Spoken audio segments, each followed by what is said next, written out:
How many migrants landed in the United Kingdom yesterday? I don't think they're telling the truth.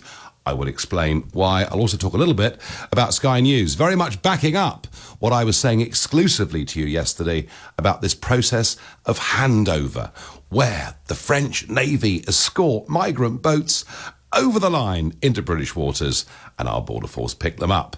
It's something that previously hadn't been talked about. I think Sky News today have very much validated what I was saying yesterday. But on this day of extraordinary weather, I don't know how many of you were following the 5 p.m. press conference in Downing Street, but Matt Hancock was in the chair and Ben Kentish for LBC was following every word. Ben, can we begin with a few statistics, please? Yes, Nigel, the testing figure having gone up to 177,000 or so yesterday, back down to 128 today, but still the number of cases coming down. It's round about the sort of 350 mark, 326 today, and the deaths... Sorry, that was the number of deaths, yes. And the new cases is around about the 2,500 figure. So it is all coming down. It was good news from Chris Whitty, and the next step, of course, is to, now that cases have come down, get the track and trace system in place. That's what a lot of the questions focused on. But there's still a bit of a sense of what's the delay, because on the one hand, Professor John Newton, who is in charge of testing, said it's ready to go. Matt Hancock said the app was working. We know they've got 25,000 or so human traces in place. It's still not entirely clear why we're waiting for the start of June for that system to be launched. Matt Hancock seemed to be suggesting that at the moment it's not necessary because we're in lockdown. But there are those who say, if you've got it all in place, let's get it going. Why not start using it? We can iron out any crinks before the lockdown's eased further. And in terms of new infections, we saw some figures earlier this week for London suggesting almost no, community spread of the virus. Is that still the case?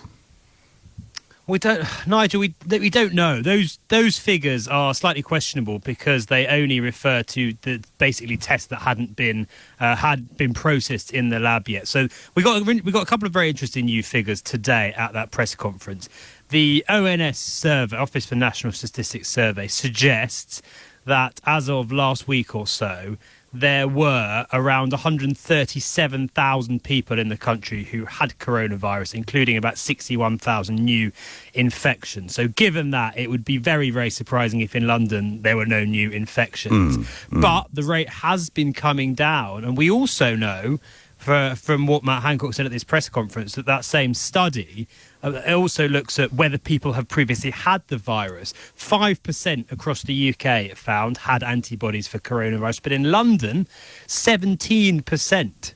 So getting on for 1 in 5 Londoners have already had this disease. And, of course, the more people have it, the less it spreads, because those people we think for now, we hope, are probably, and this is not confirmed, but the scientists think they probably can't transmit it. So good news on both of those cases.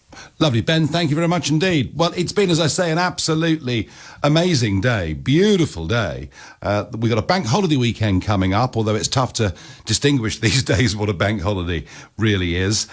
Not so nice Saturday with rain, but Sunday nice again, Monday really very nice again. Top temperature today, 27 degrees near Heathrow Airport. I was down this morning in Dover again, and on the way back I stopped at Hythe and I drove along the seafront, and I couldn't get anywhere to park the car because for about 1.5 miles along the promenade there, it was rammed. The beach was full of people, blokes stripped to the waist, people going in swimming, which is pretty brave in May, people fishing, picnicking, people walking along the promenade.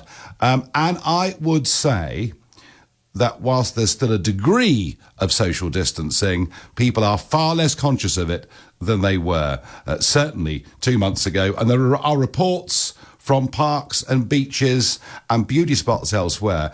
And even, I don't know whether you've seen it, going to the shops or going to the petrol station or whatever it is, I think people have almost given up on social distancing.